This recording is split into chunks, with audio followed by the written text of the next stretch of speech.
Olha o que aconteceu em Vila Velha. Uma briga no trânsito terminou com um motociclista arrastado por um carro de luxo. Quem tem os detalhes ao vivo pra gente é Tainá Lopes. Bom dia para você, Tainá. Bom dia, Ingrid e Georgia, você que nos acompanha no Tribuna Notícias, primeira edição, mais uma semana com notícias quentes aqui no seu TN. Nós estamos no cruzamento das ruas, onde essa perseguição terminou nessa situação. Imagens daqui a pouco que a gente vai mostrar para você. Ó, aqui é Henrique Laranja, aqui a rua Araribóia, rua Henrique Laranja. Nesse cruzamento, o motorista que parecia perseguir o motociclista colidiu com esse motociclista que caiu. Olha só, tem até marcas aqui porque o carro também atingiu parte da calçada. Esse motociclista bateu com a cabeça e só não morreu porque estava de capacete, mas ficou muito ferido, machucado, teve o ombro machucado, escoriações pelo corpo, a perna dele já passou inclusive por uma cirurgia. Tudo isso, segundo o motociclista, foi motivado por uma discussão no trânsito. A gente conseguiu conversar com esse motociclista e você acompanha agora a entrevista, o que ele conta, a versão dele sobre esses fatos. Então, eu estava indo em direção à Praia da Costa, quando eu passei por ele pela Glória, ele me fechou. Aí nisso que ele me fechou, eu buzinei pra ele. Aí parei do lado dele e falei, você é louco, cara? Você faz isso, você mata alguém. Aí ele podou o dedo pro meu lado, me xingou de tudo quanto é tipo de nome. Aí ele entrou na rua 7 de setembro, eu também entrei, porque era destino meu. Quando eu passei por ele pelo semáforo, ele alegou que eu teria chutado o retrovisor dele. Mas só que eu tenho um vídeo provando que o retrovisor dele está intacto, e que o carro dele está intacto. Aí ele acelerou e foi atrás de mim quando ele me jogou na esquina lá, passou por cima de mim, né? Me atropelou com o carro e não me prestou socorro nenhum, fugiu do flagrante. Populares tiveram que correr atrás dele para poder buscá-lo. É isso, estou aqui, graças a Deus eu tenho um plano de saúde, senão, porque se dependesse dele eu não tenho auxílio nenhum, não me procurou para nada.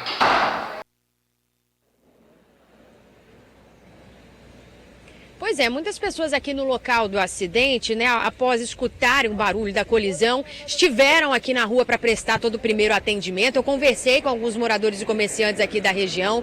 Eles disseram que realmente o motorista tentou fugir do local, mas foi impedido, voltou aqui, ficou até a chegada da polícia, fez o teste do bafômetro. Acabei de conversar também com a coordenação da Guarda Municipal, que afirma que ele não tinha ingerido bebida alcoólica, o motorista. E se você percebe, visualizando as imagens, realmente a rua estava praticamente vazia, só tinha um motociclista e o motorista do carro. Então, realmente, o que dá a entender quando a gente visualiza e escuta o depoimento desse motociclista é que nada mais do que intolerância, né? A motivação para esse acidente tão grave foi intolerância. A nossa equipe, inclusive, está tentando contato com o motorista. Se você souber de alguma informação em casa, puder passar essas informações, entre em contato com a nossa produção. O próprio motorista, se estiver acompanhando aqui o Tribuna Notícias primeira edição, a gente faz questão de ouvir a sua versão também, mas antes a gente vai ouvir agora a sonora de uma testemunha, uma pessoa que chegou aqui no local e ajudou no socorro e traz mais informações de como que foi tudo isso no dia do acidente. Confira. Escutei o barulho, né, do impacto da frenagem do carro e vi que o carro saiu disparado. No momento que eu corri para a janela e observei, eu já vi o rapaz caído no chão, né, gritando de dor, me ajuda, me ajuda. Aí eu não pensei duas vezes, né, desci correndo, abri o portão, aí fui prestar os primeiros socorros nele, verifiquei qual era a situação, vi que infelizmente ele estava com a perna quebrada, com o fêmur, estava com o ombro também quebrado. Então aí diretamente já chegou os populares também para poder ajudar. O rapaz do carro, ele não parou para prestar socorro, ele correu, né? E foi populares também que pegaram, foram atrás dele para trazer ele para informar. Houve até um tumulto de confusão, porque ele queria se evadir do local. Aí os rapazes falaram assim, não, você não vai sair, você vai ficar aqui até o socorro chegar, até a polícia chegar para poder ver o que realmente aconteceu.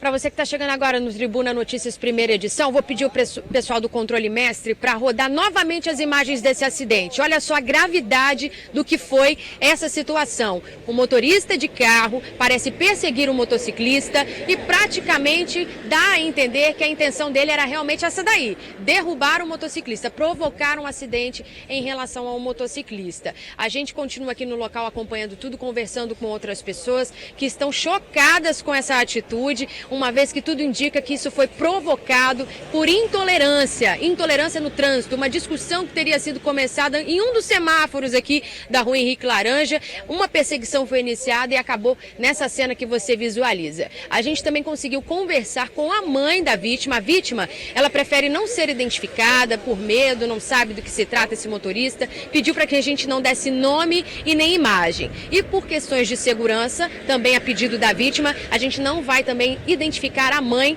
que dá entrevista pra gente e conta como que ela se sente com tudo isso que aconteceu com o filho dela, um jovem de 24 anos. Confira. O ser humano está sem amor. Poderia ter entre os dois. Desculpa, eu fiz alguma coisa, mas não houve isso. O cara ficou bravo e foi para cima do meu filho e nem desculpa nem de um nem de outro. O resultado do caso foi isso, meu filho quase morto. Entendeu? Que podia estar morto hoje, não podia estar nem lá com ele, mas Deus é muito bom. E eu fico revoltada com tudo isso que acontece. Vai ficar afastado do trabalho, provavelmente? Vai ficar afastado do trabalho até o ano que vem, porque não pode fazer nada. Fez uma cirurgia agora, que colocou aqueles ferros, aí vai ficar 10 dias internado, daí 10 dias vai vir um aparelho para ele, para colocar dentro do osso dele, para ele ficar mais 15 dias aqui internado. Aí vai ver se não rejeita e vai pegar... Aí vai ficar 4 meses de muleta, sem fazer nada, poder fazer nada. Ele ainda tem mais uma cirurgia além dessa que ele já fez? Além dessa que ele já fez, ele vai ter mais uma, diz o médico, que vai ficar o dia inteiro só por conta dessa cirurgia.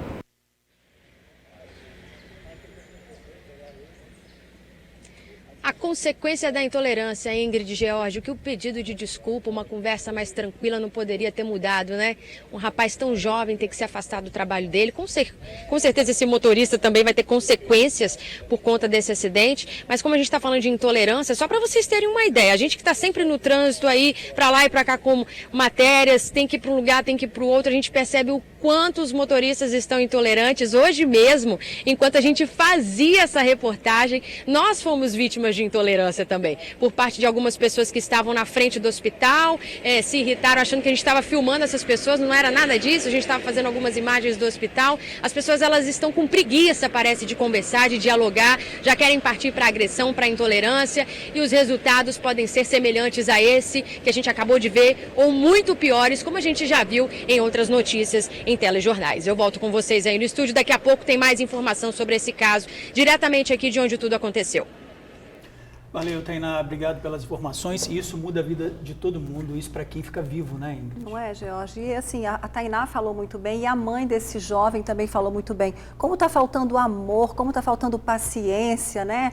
Diálogo, quer dizer, hoje você presenciou uma briga de trânsito, você está envolvido aí numa fechada, vai embora, não tenta tirar satisfação não, porque as pessoas elas estão incrivelmente sem paciência, sem a capacidade de dialogar, de se colocar no lugar do outro. Quer dizer, infelizmente a gente mostra aí casos como esse aí, que né, esse jovem está no hospital, esse repositor está no hospital, mas poderia ter acabado numa tragédia muito maior, não é? E como a Tainá mesmo disse durante o vivo dela, se você tem informações sobre esse motorista, a gente está tentando falar com ele também, porque a gente ouviu a versão do motociclista, mas a gente também quer ouvir a versão do motorista. Então, se você, motorista, estiver vendo a gente aí, entre em contato com a nossa produção, 3331-9062, 3331-9062, fala a sua versão pra gente. De repente tem um outro lado aí que a gente precisa escutar também, né, George? Sem dúvida nenhuma. Tem o outro lado e a gente quer escutar.